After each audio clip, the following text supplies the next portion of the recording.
Hi everybody, I'm Bill Sanders and this is Watch Art Sci, the art and science of watch collection. Today what I want to do is take a look at 5 watches around $5,000. Why 5,000? 5,000 seems to give the collector a lot more flexibility in what he can choose for his collection.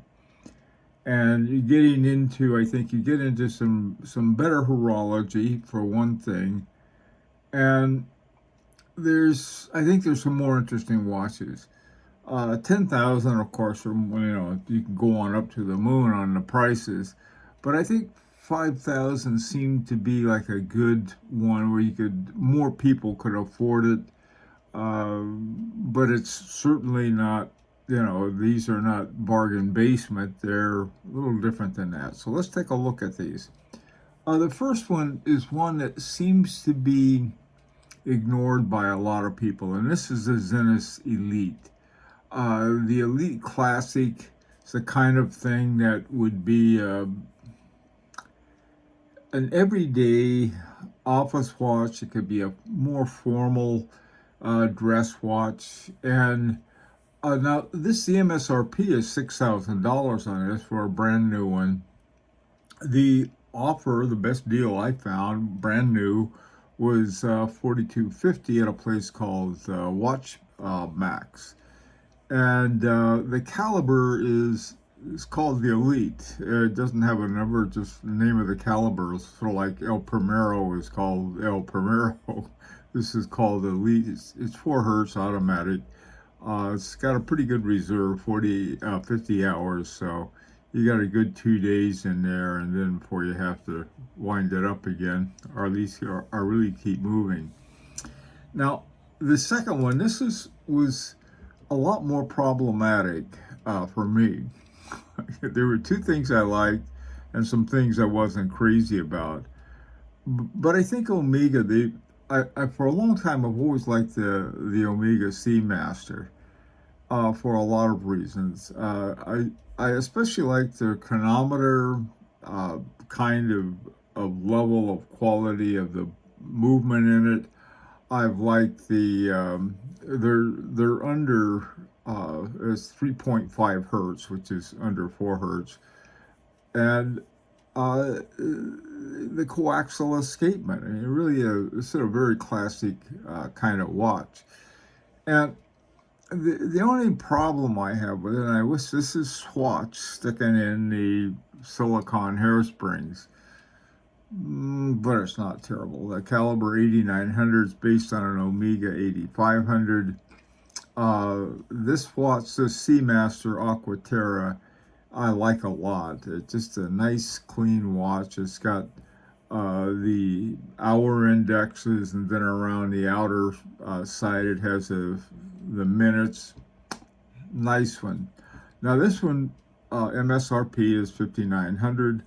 The offer I found at Joma Shop was $4,150. So you can get this when I'm talking about around 4,000, a little over, a little under.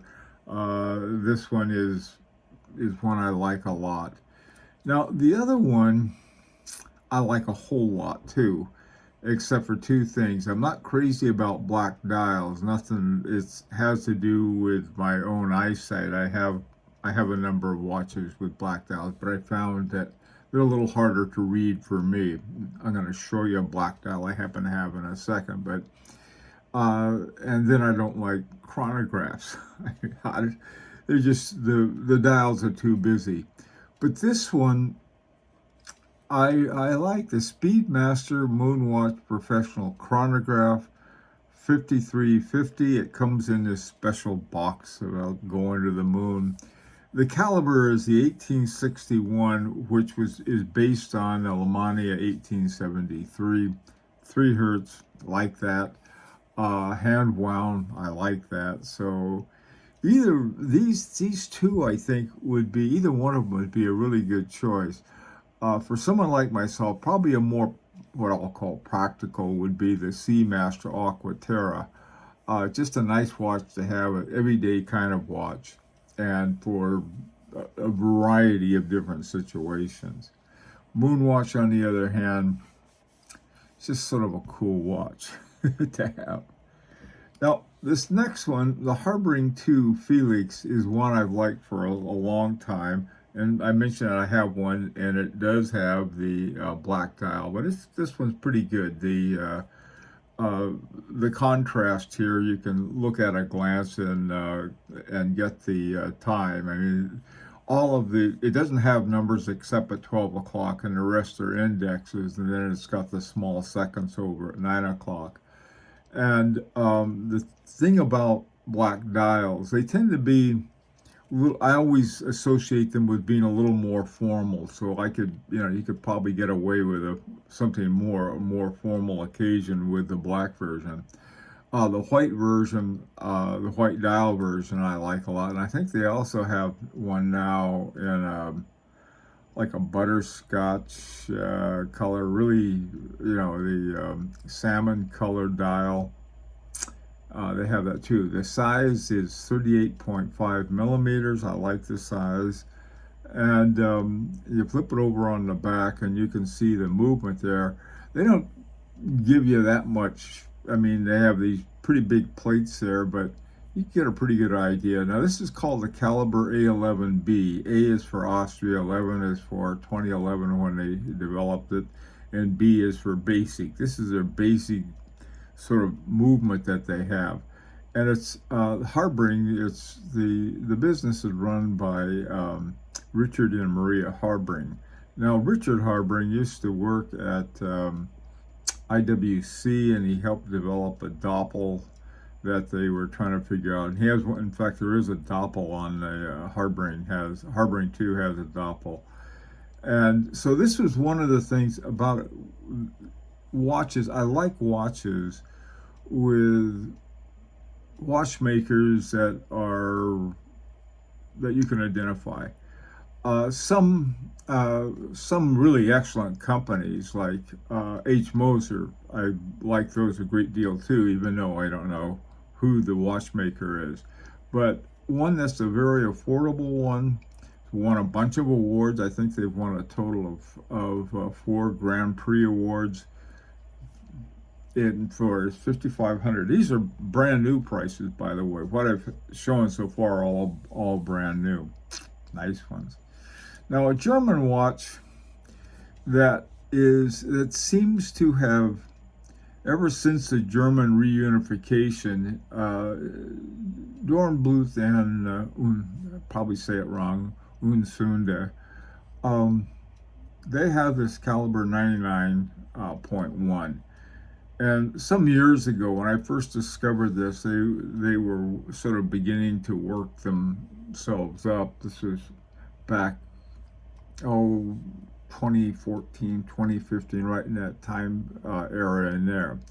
Now, this one is 5580, and the thing about this watch is that the name of them is the caliber, 99.0 or 99.1, and then large, medium, or small. That is sort of interesting naming policy that they have. But boy, I tell you, you flip that thing over, and it really is a very good representation of sort of classical German watchmaking. It's got a power reserve of 50 hours, 1.5 hertz, just great, 18,000. And they call it, I always put SO/HR. Some people went, what did you put it that way for? Because that's what it is. It's semi-oscillations. They have vibrations of, like it vibrates 50,000 times or something. It has these are the swing, about the 260-degree swing of your balance wheel.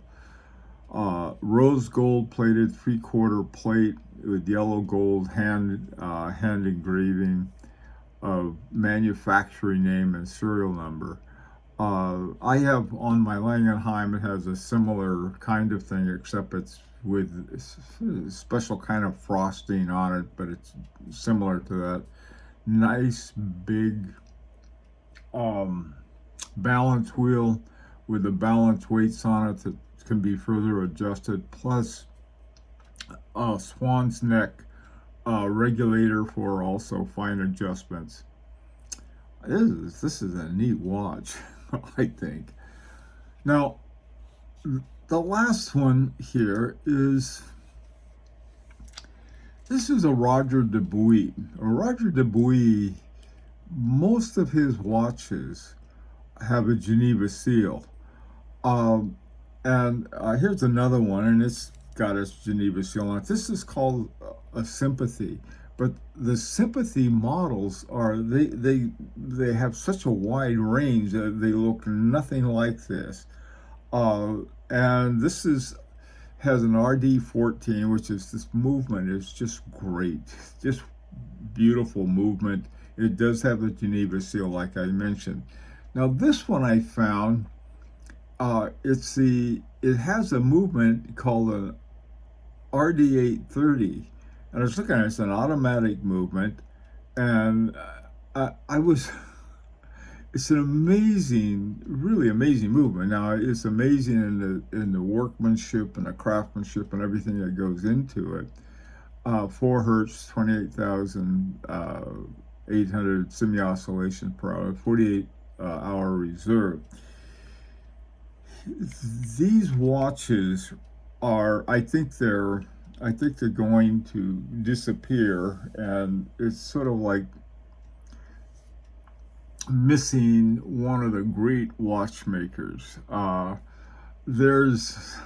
would like to get another Roger Dedieu. I sort of have my own policy, no more than 2, and I almost didn't list this one because I think, maybe I'll get it.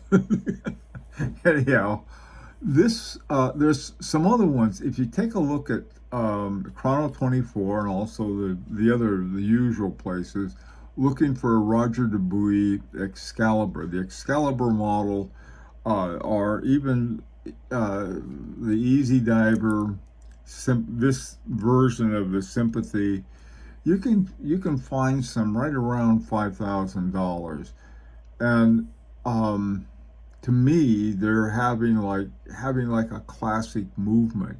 I mean, someone really, you're talking about, see, Roger Dedieu passed away in 2011, but